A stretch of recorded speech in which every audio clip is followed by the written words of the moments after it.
Goeiedag, dit is jouw gunsteling professor van Amerika met een ander video voor jullie. En het jij geweet dat Amerikaners gehelpt die Boers gedurende die Tweede Boeroorlog? I didn't know this. And it was something that was news to me, and I decided to do some research on it because a very good Afrikaner friend here op YouTube gestuurd mij e-posts met pictures of Amerikaner volunteers gedurende die Tweede Boeroorlog. And I said, you know what? I got to do some research on this because I want to put out a video because I think that there is a kindred spirit between that American pioneering spirit, the American pioneers, and Afrikaners and the Boer geschiedenis. You know, your background and cultuur from the time of the Boers binnen South Africa. So I did a little deep dive into this. And it's important to know that there were many Amerikaners, who fought for the Boers. So I want to do a little lesson on this today because I think Americans need to hear this, and also that Afrikaners need to hear this as well, to show that there is still solidarity between the United States and Afrikaners. And I think that we share, as I've said, that same pioneering spirit that did so well here in America, that also helped Afrikaners throughout y'all's history as well. So officially, the United States, and we're talking about the Second Boer War here, was neutral, but hundreds of Americans volunteered as individuals to go and fight for the Afrikaners, for the Boers. So, and again, the Boers didn't have necessarily the logistics to record all of the foreign volunteers that came to fight and to help them out during this time against the British. But we believe that roughly 300 Americans fought for the Afrikaners, that we can document, that we know for sure. And one of the notable units here was a unit called the American Scouts, which had about 80 volunteers from America who went to go help the Boers fight the British. And this served under Boer officers. So these were Afrikaner officers who were leading American volunteers, which I think is just really, really cool. But even cooler than that, than the American Scouts, there was an Irish American brigade. And they played an actual very significant role in the Boeroorlog. This was called the Irish Transvaal Brigade, and it was led at one point by a colonel named John Blake. Now, John Blake was a West Point graduate, which is the United States Military Academy. So that is the preeminent school. If you want to be a United States Army officer, you go to West Point. So you hear West Point or the United States Military Academy, it's the same place, interchangeable names. But he was a former U.S. cavalry officer. I believe he was a colonel. I'll have to go back and double check. But a West Point graduate, U.S. cavalry officer. And this unit included American miners, when you think of like the Wild West, it included those people. That type of man was the individual who was fighting in the Irish American Brigade, the Irish Transvaal Brigade. But it also included a contingent that arrived from Chicago. So, you know, you see a wide range of Americans that decided to go fight for the Boers, for the Afrikaners during the Second Boer War. And we'll discuss again why that's important in a second, because it ties into lots of the other videos that I've made as well.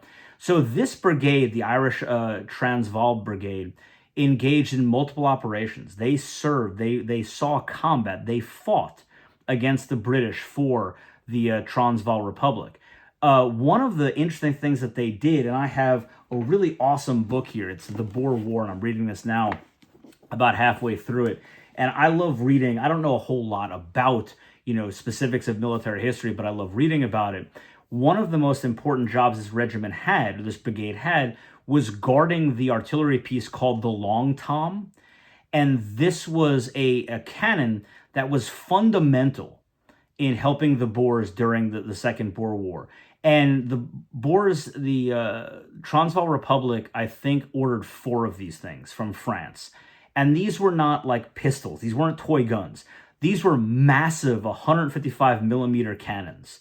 And they also purchased with these 4 cannons 4,000 common shells, 4,000 shrapnel shells, 800 case shot. This is what they bought from France to support the Transvaal Republic and protect them against the British. But this was like one of the prized possessions of the Boers, Wehrmacht, the army.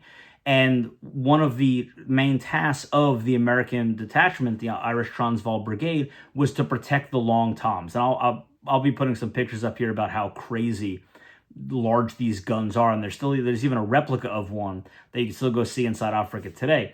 And besides just protecting the long toms, they engaged in fighting, in doing guerrilla warfare, such as blowing up bridges in order to delay the British advance. So this is important. I mean, they didn't just volunteer and sit around. They volunteered and actually fought and helped the Boers, Gedurende the Oorlog. So the other important thing to note is that these Americans were not mercenaries. They weren't getting paid to go and fight. It's not like Kruger reached out to America and said, I'll give you money, you send me soldiers. These were volunteers who were motivated by ideals. And again, there is no one putting a gun to any of these soldiers' heads to go help the Boers, to go help the Afrikaners. The same that can be said of people today who desire to help Afrikaners, to preserve the cultuur and geschiedenis van die Afrikaner mense. For all those here in the United States who believe it is something that needs to be done. It is because of this shared idea of a patriotism, a love of liberty, and a solidarity with a small cultural group defending their home and defending their existence. Those are not just Afrikaner and Boer ideals. Those are, when it comes down to it, grassroots American ideas of what it means when we talk about our patriotism and all of that.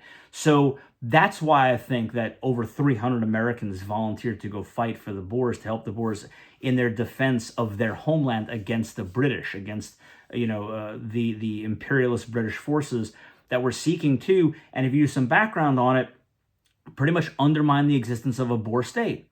Right? This is the issue that Kruger had with the Uitlanders. And the idea that what the British are trying to do is to force his hand into allowing Uitlanders to have suffrage, to vote.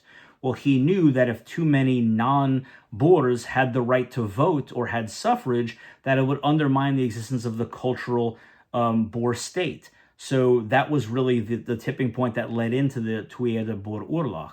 And it's interesting because he was defending the cultural existence or the existence of a cultural entity being the Transvaal Republic.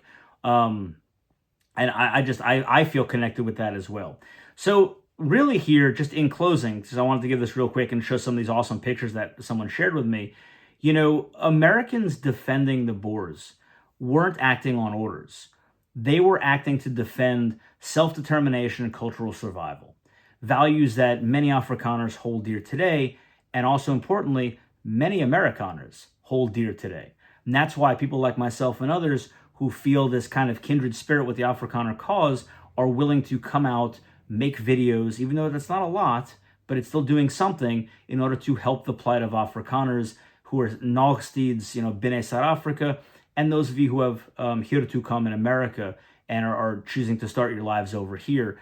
Just know that the history and the culture and that spirit is not something that will die even if all of you left South Africa and came to the United States. That is something that we will continue to preserve, whether that be through storytelling or lessons or learning and education. And that idea of self-determination and political sovereignty of the people, even if they are a cultural ethnic group, if that is the stat, if that is the folk, that is an idea and a political concept that will continue long after whatever transpires or goes down inside Africa today. So as always, remember to like, subscribe, share, and I will see you for the next video.